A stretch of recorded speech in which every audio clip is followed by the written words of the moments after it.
on the highway, Christmas, going out of the city of Chicago, and think about this.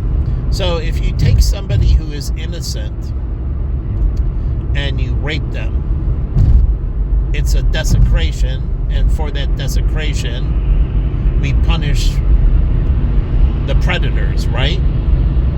Or the person, right? Like a serial killer or anyone else that desecrates the flesh, assault and battery.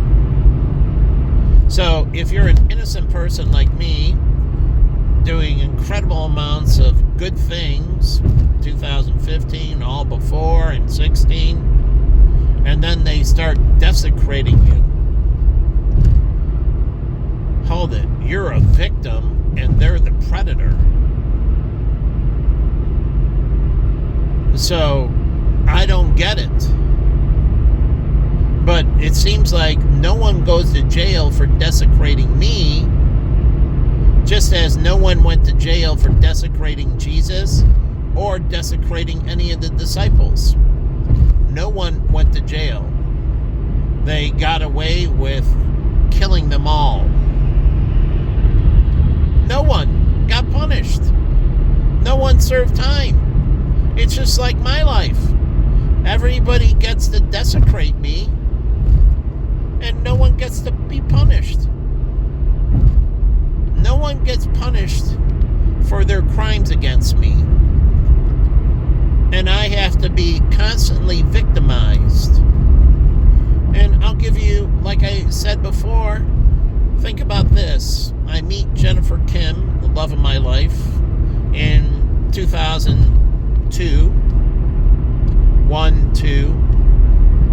She says in March of 2002, but I don't know if that's exact. But anyways,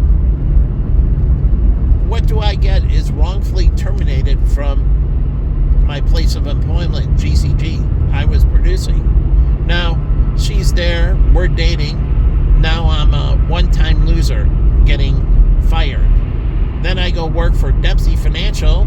I bust my ass for him. I'm working out of a closet. Oh yeah, he has a big empty office. He has a big beautiful office, and next to it was another nice office, desk, everything. He put me in a utility closet, storage closet, and I worked off of a coffee table, or mini table with my laptop and the phone, and I set up all these appointments, and he's the guy running it, and I paid for the lunches when we had the meetings out of my pocket. I paid for the lunches, I paid for the parking. He didn't drive, I drove, and so on. And I did all the soliciting, and he would be going out golfing, and he would be playing video games all day, and I was doing all the work. Trying to build the future, right? And then he comes into my office. GCG didn't give me any warning or anything. Truly, there was no production warning.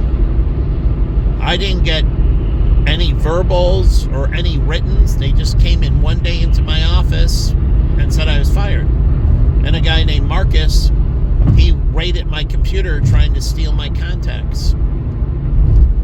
But they didn't give me any notice at GCG. They just one day told me I'm fired. What did I do? They didn't even tell me what I did to be fired. Was my production off? Was it? Nope, they just said you're fired. They didn't give me any grounds. They didn't give me any warning. They just fired me. Truly, I cleaned up my stuff and I left. I didn't do, anything hostile or anything, but Marcus tried to steal the contacts out of my computer. So, that being said, wrongfully terminated. And then I go to Dempsey. Now I'm dating this girl and trying, move my life forward, marriage, family, everything. And then I go to Dempsey Financial because Bill Foss recommended I go with Tim. Me and Tim were, interacting. And another thing they didn't like, I guess they didn't like that I was working these out-of-house cases. When I was at GCG, I wasn't working with the in-house producers. I was working all these cases with Tim, who was an out-of-house producer and wasn't on good terms with them, I guess, as much. And that's how I met him. He came into GCG. And he had this stuff, and we started doing cases together, and I started working more and more with him, and not people within GCG, in-house. And I don't know, that might have alienated him, but couldn't they have told me? Anyways, so when I get wrongfully terminated, I move over to Dempsey Financial. And I work out of a closet with a coffee table. And the funny thing is, Mike mentioned something that he was doing law, a friend of mine. And it struck me funny because he talked about working out of a closet for this guy, and it seemed like my story. But I worked out of a closet, and my door would be open, and producers would come in. Wholesalers would come in, and they would see me in the door, working in the storage room, where there's a beautiful empty office that I could have moved into. But talk about disrespecting. Totally disrespected me. Unbelievably disrespected me. And the wholesalers would come in, go to his office, and they'd look at me. They didn't say anything, but didn't make them think well of me. Where the other office, they see, because there was 2 offices in this office suite. There's a reception area, 2 offices, and a storage closet. I worked out in the storage closet. But I'm doing all this stuff, and then Tim walks in one day and he says, "The bird needs to fly to nest. The bird needs to fly to nest. Or the bird needs to fly to coop." I think that's it. Yeah, the bird needs to fly to coop. I'm like, what? He's like, yeah, you need to go. You're no longer with Dempsey. No warning, no nothing. He just walks in one day and says the bird needs to fly to coop. So I stayed, we moved away from GCG, me and Tim. When I moved with him, we moved away from them to Financial Network. Now I moved to Financial Network with this guy, Dave Hubbard. And I'm working with Financial Network, building my stuff out. The compliance girl, Amanda, who was with JC's Junior Achievement. And she was good, but Dave, he never really helped me with anything. No leads, no nothing. Now, we did have some educational functions in that. But truly, not much help. And then, I have business with him and so on. And anyways, I have my downturn, and I'm working for my brother 7 days a week at that time and so on. I have to leave Financial Network. Now, my ex sees me. I'm gone from GCG. Now I'm gone from Dempsey. Now I'm leaving Financial Network after building the website and building this, working out of my home, and and then eventually her home, because I moved in with her in March, and building all this. I built the website, all this infrastructure, and I was building clients, but I had gotten extreme health issues. And I was trying to figure out, and it was really draining on me. And so there was no, employee assistant program. Dave and them didn't try to help me and say, "Oh, Michael, do you need any help? What's going on with you?" There was nothing. None of them. They just, whatever. Cut me off, move on. I'm just disposable. So a car on the side of the road.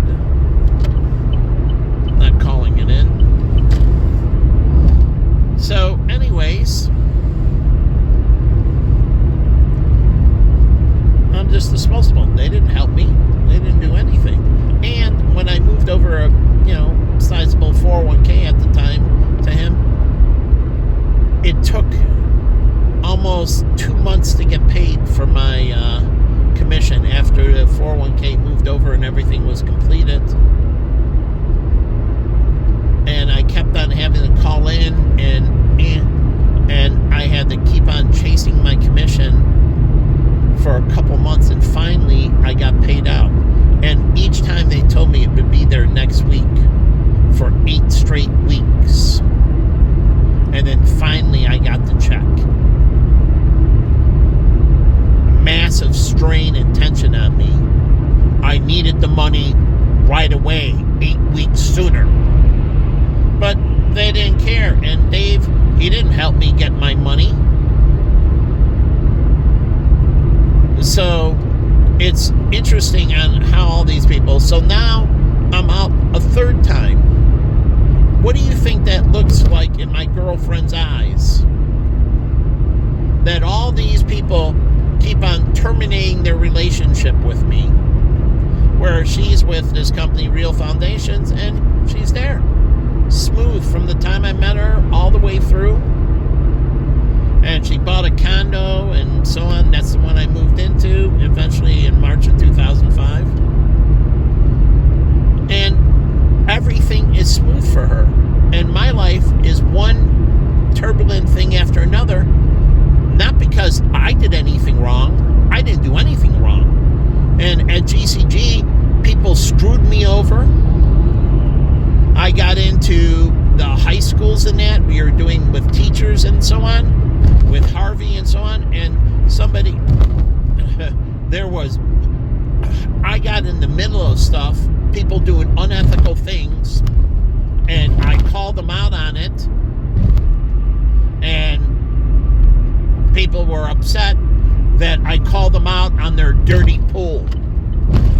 Truly, against Mitch Ratnow, for he screwed over a young producer. I called him out. I called many other people out on their unethical actions. And I got in hot water. Hold it. Shouldn't they get in hot water when you're doing illegal stuff, unethical actions?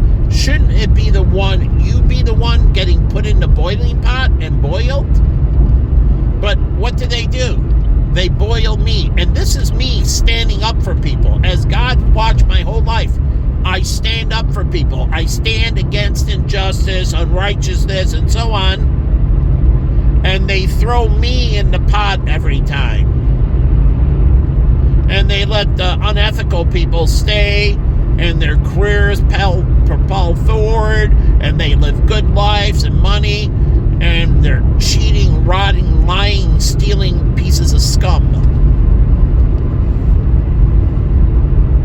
So she sees all that, and, not looking so good for me. But I'm in one location, and we get forced out because my brother cuts a deal with this guy, Ross, who is a friend of mine, never told me. And part of it, because Ross got kicked out by the landlord because he made too much noise. The landlord kicked him out. The older lady, we used to help her. My brother was very nice to her, used to change bulbs, go down, help her out. She loved my brother John. Truly, she was a great lady, and she liked me. I used to talk to her and help her out with stuff.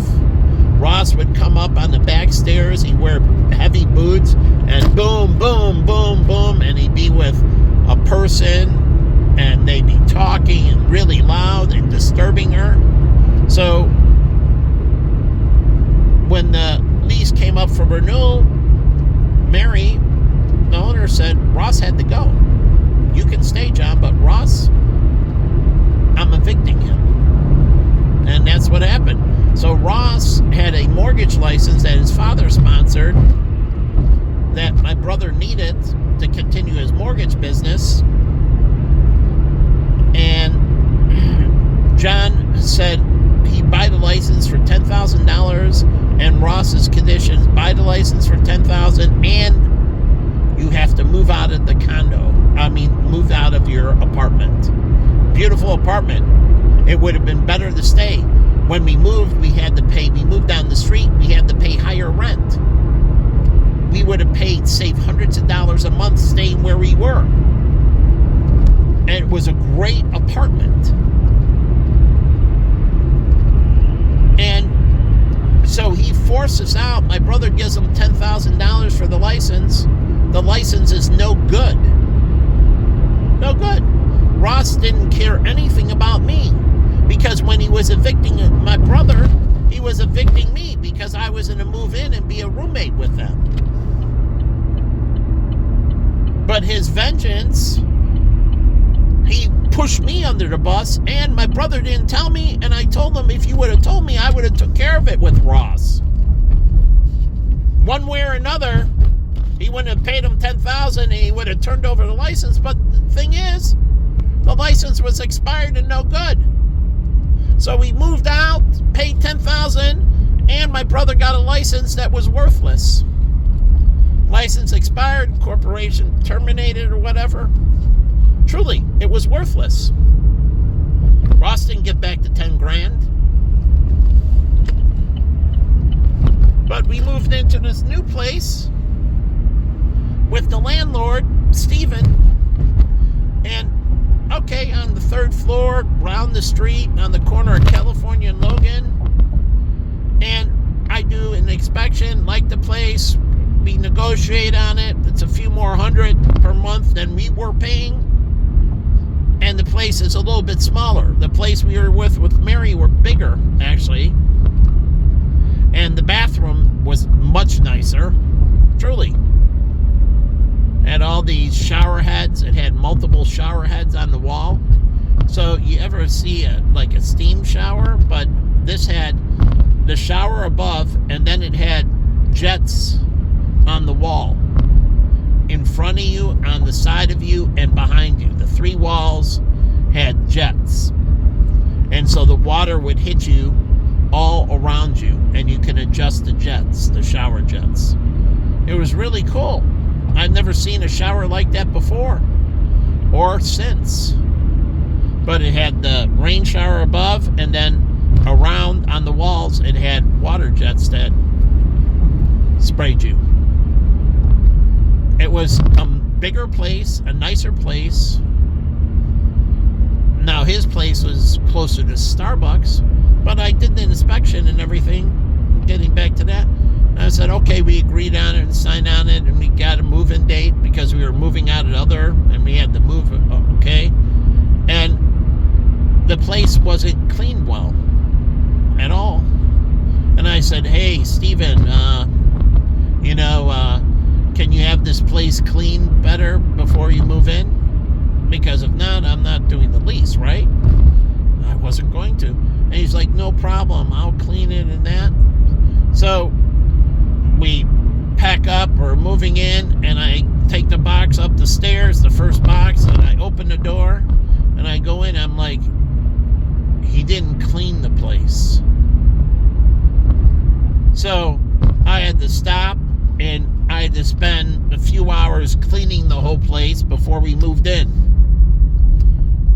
Me cleaning it. I didn't charge him. He didn't honor his contract. He was supposed to clean the place. So I spent a few hours cleaning it.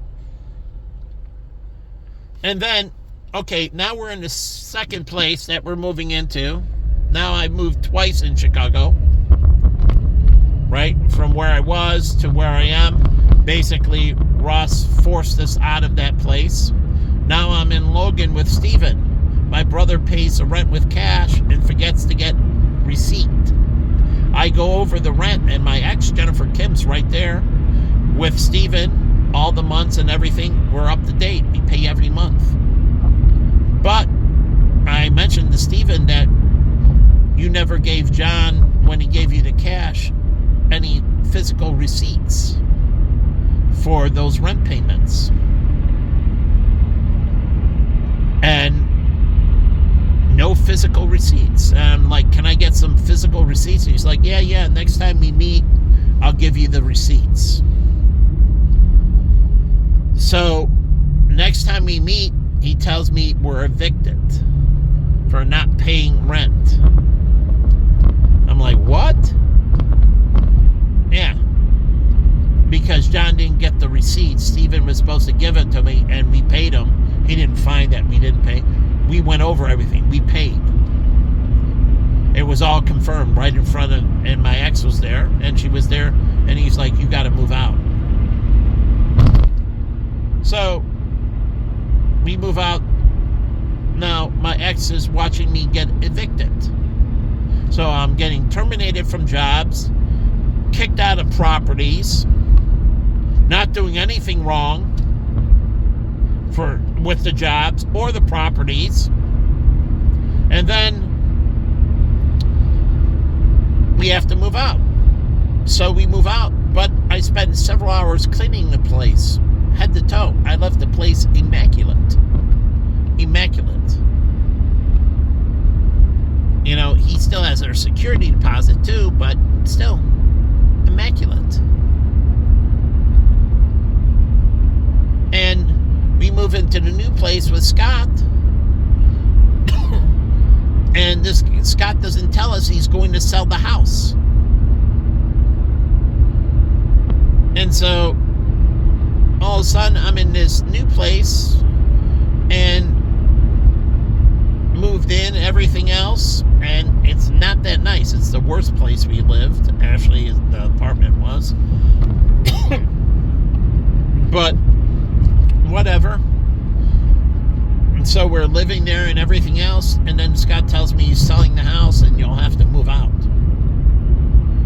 And so my ex now is watching me get kicked out of another place. He never told us we would never moved in if he was going to sell the place under us. No notice. And so she tells me that, you know, that it'd be nothing for me to move in with her, and she convinces me, because I didn't want to, I'll just find another place with John. And she's like, no, move in with me. I'm sick of you getting kicked out of places. Truly. You, like, over here, over there, over here. You know, we're planning to get married anyway. She's like, just move in with me. She convinces me it'll be no burden. You'll be like a house sitter for me. I'm gone. I leave Monday morning, come back Thursday night, and you can pick up the mail, which I do downstairs, bring it up, and take care of the house, so you can be a house sitter. And, you know, my company pays for this and that. For the internet, they give me a monthly stipend for home office. So you'll be zero expense to me. And actually, you'll be a benefit because you'll watch and maintain that property and so on and so forth. And she had to convince me that it would be beneficial to her. Not just beneficial to me, but beneficial to her. Win-win. That's the Christian way. And so I agree and I move in. And then some months after, I start having the health problems. So you can see the 3 jobs wrongfully terminated. The Finnick was where I had the health problems when I moved in with Jen. And they didn't help. Financial Network, they did nothing for me. Nothing. And so I lose that, and I'm working for my brother 7 days a week, building a new house. But she sees all of that. It's constantly, the waves are, you know, I'm constantly getting screwed over. Now, this is all trauma to me, and she's experienced it indirectly, and the waves aren't tranquil, and she's having a hard time handling it. All these people wrongfully abusing me. Now, let's go back in there. I was doing bags for this guy, Joe, within all this, and I was doing this for months, and he didn't pay me for months and months. I had to pay my gas, pay for everything, and he didn't pay me for months. So I quit. And I told him going in, I need the money. I'm here because I need the money. I need the money now. And yeah, you turn in your receipts and we pay you every week on, you know, is you get receipts. You keep these receipts of the bags and you organize them and you turn them in with your there's a turn-in sheet. And he didn't pay me. And I quit. I told John, who, I worked there, I quit, and then, that put all kinds of stress on me. I'm working there, and my ex is looking at me, and you're not getting paid for all this time, and you keep on going out. And she has to be sometimes on the phone giving me GPS coordinates because she did MapQuest.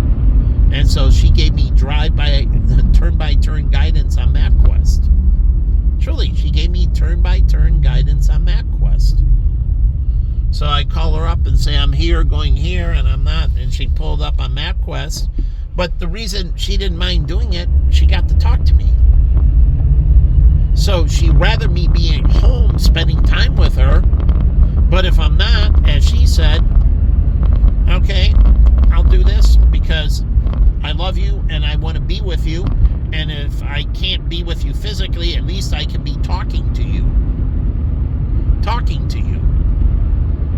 And so she'd stay up late doing the MapQuest sometimes, and we'd just talk on the phone while I was driving. And we did. So was our, interacting. Me driving around in my second job, I was doing all my security. This was at night into the early mornings. Now, she would go to bed at, 11 or so, and I wouldn't call her again.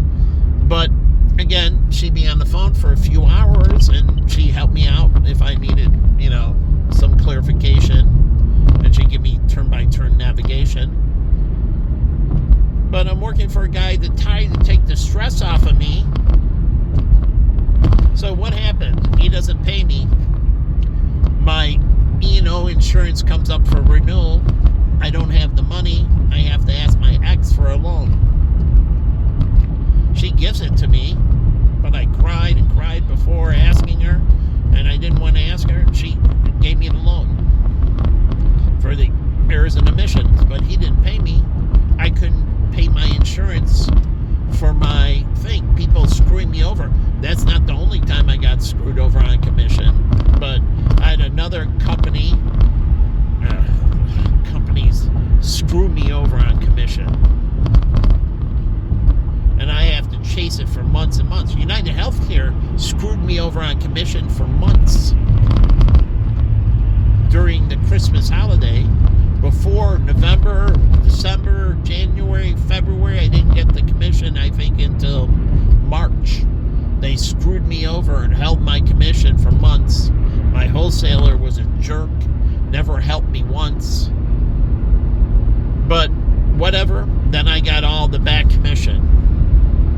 But that put incredible strain on me. But that was later on.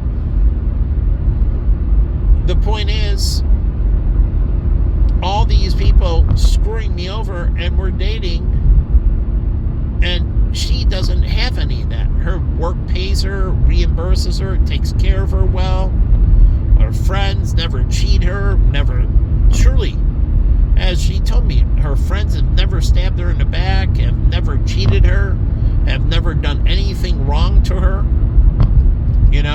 As she said, she's never experienced what I've experienced. Her family's been good.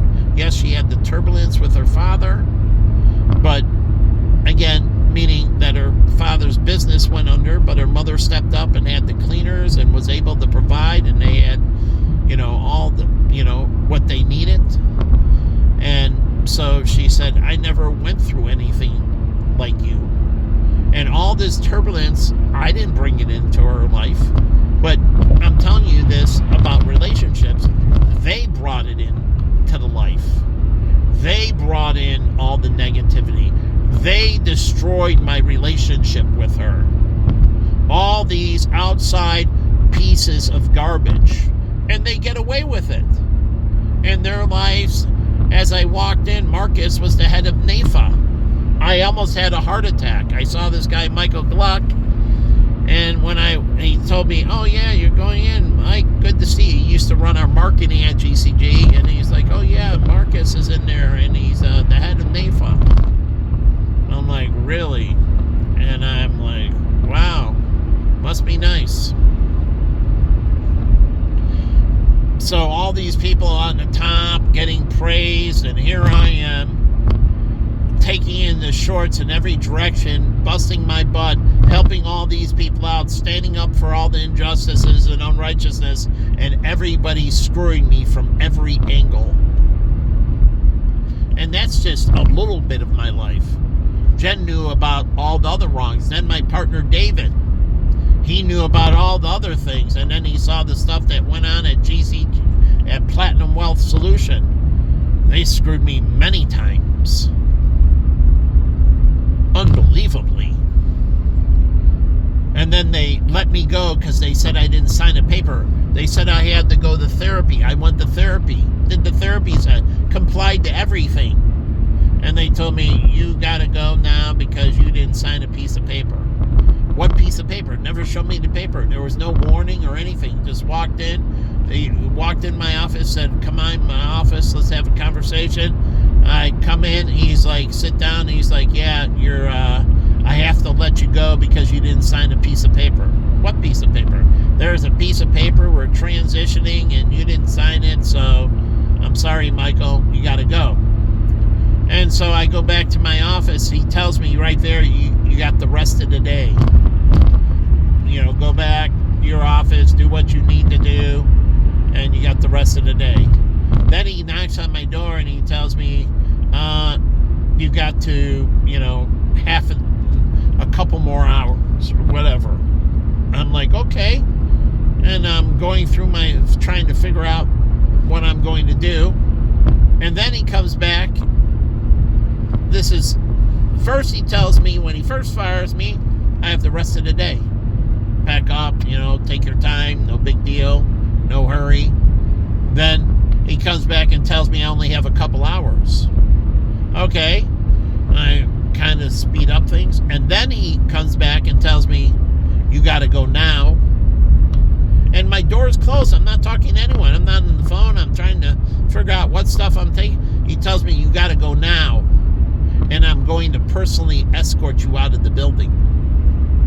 And you can't take anything with you. You got to leave your computer. You got to leave all your stuff behind. What? That's all my stuff. I own it. It's my personal property. How can you confiscate my computer? Not only on my desk, I have another computer on my assistant's desk. All the stuff over there I own. All the stuff in my office I own. And he walks me out all the way down to my car, seeing me off the property. What the hell? I did everything they told me to. I was going to the therapy appointments. They told me not to post on social media, any of the business. I complied with everything. And they fired me. And they did this. You have all day. Now you have a couple hours. Now you got to go right now and you can't take anything. He kidnapped all my property. And not only did it hold it, he held it for months. All my stuff, all my computer, all my stuff. Multiple computers. All my stuff he held for months. And they told me they were going to ship it to me. They were going to pack it all up and ship it to me. And then they're like, oh no, and they call up and like, oh no, you can come in and you can clean it out yourself. So I go in there and I'm like, where's this? Where's that? And he's like, oh, Kim, discarded this and that. How could she discard it? It was my personal property, not hers. I owned everything. She took stuff of mine. And big intellectual property stuff. Unbelievable intellectual property stuff. These binders that I made that had this incredible amounts of intellectual, and they kept all my files. I paid for all those, all the file sleeves, everything. I pay for all my printing. Nick charges us for printing, everything. I paid for everything. They kept it all. And I finally got a little bit, my computer's back in that, but they kept everything else. Those files I owned everything.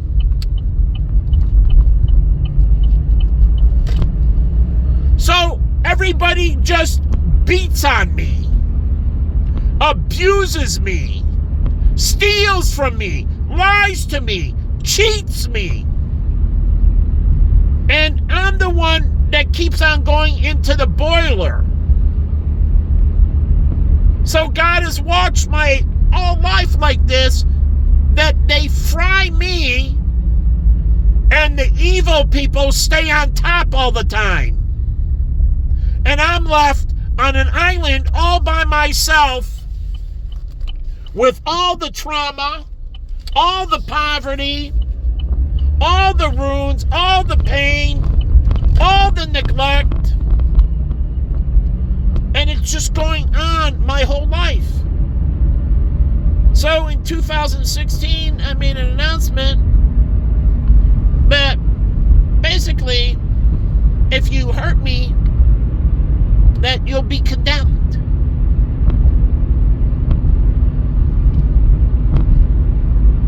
That anyone who hurts me in any way, shape, or form will burn. But again, that'll be upon their death, but I believe they'll be sent directly to eternal damnation. But you got to understand my life from childhood and what I've done and how people have abused me. They've raped me, they've persecuted me, all unjustly. It's just been one negative thing after another my whole life. For months when I was in high school, Josh and Benji, these two Jewish kids, pissed in my helmet. And I tried to go to the administrators, my coaches. No one did anything. And it was for months. Months. They pissed continuously in my football helmet. It's insane. And I complained to my head coach, my assistant coach, team captains, you name it. I tried to turn everywhere. So when you say Columbine, I studied it. I can understand. You turn everywhere and no one does anything for you. You go through all the channels and they do nothing for you. See, this is how I read these reports and I look at these people that get abused in that, and the teachers didn't do anything. The principals didn't do anything. The parents failed. The community failed. And then they're like, oh, they got into goth, the bad guys. No, they were driven. And it doesn't make it right.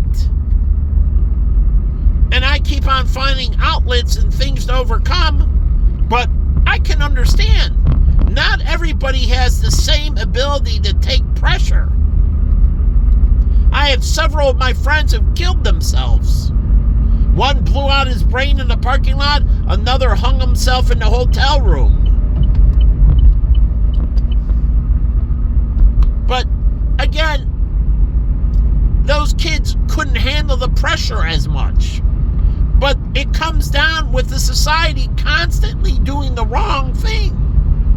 The wrong thing, and turning a blind eye to the injustice, to the lying, the cheating, the deceiving, the backstabbing. And I was thinking about, truly, today, I was thinking about the animal kingdom. Do elephants betray? No. They backstab, set up? Nope. Do tigers or lions in their community? Nope. Do ape? Nope. Humans are the most disgusting thing on this planet. Not better than the animals, by far worse to all forms of life on this planet. We're the worst thing on this freaking planet. Not the best thing, the worst happening on this. People don't comply, don't follow anything. They do whatever they want, whenever they want, however they want. They desecrate, they shit all over this place. And you don't think Revelations is a wake-up call in the Bible. I look at this and I compare it to everything else, and I can see why God would just want to end us. Truly. It is unbelievable what we do compared to others. And I'm talking other species. So, I don't get it. And you don't think we need to adjust things with humans? And we got the United Nations and all these things that get things right. And your answer is constantly more law enforcement, more law enforcement, more law enforcement, more. Well, I haven't seen it worked in my whole life. In 2016, we became the murder capital of the United States, Chicago did. And I watched, since I was in the 60s, they keep on racking up more law enforcement, growing the federal, the state, the county, the local, constantly growing, constantly growing. How do we become the murder capital? They just keep on pouring. And remember, Chicago hasn't grown since the 70s, really. 60s, 70s, hasn't grown in population. So it wasn't like Chicago grew out to be this huge population that outgrew the amount of law enforcement. No, Chicago hasn't grown since the 60s or so. So how is that? But the law enforcement in Chicago has grown massively, but the population hasn't. So we got unbelievable amount of more sophisticated law enforcement than ever, and the population size hasn't really changed. So I don't get it. Chicago should be incredibly safe. So I don't get it. You got, from say the 70s, you got 55 years of no population growth and maybe shrinkage and massive expansion in law enforcement. Massive expansion in law enforcement and no population growth over 55 years. Now, if that isn't unbelievable negligence, malfeasance, malice, whatever you want to call it, in law enforcement and prosecutors, 55 years of no population growth, but massive growth in law enforcement and massive technology investments in law enforcement. Unbelievable sophistication. But we become the murder capital. So if you're not talking about unbelievable incompetence and mismanagement, unparalleled garbage. Los Angeles blew up in population. New York grew in population. Chicago stayed stagnant. That's why Los Angeles surpassed us. But New York stays larger. They grew. Chicago was stagnant. But the law enforcement grew. The amount of cops, the amount of sophistication, the amount of support, not only from Chicago, the Cook County sheriffs grew, the state police grew, the federal government, the feds, the FBI, all of it grew here. How can't we be the safest place in the world? They had 55 years of no population growth with unprecedented advancements and investments in their security systems and personnel. Things should be perfect here. But if not, that means people are the biggest pieces of garbage in the history of mankind. I guess they are then.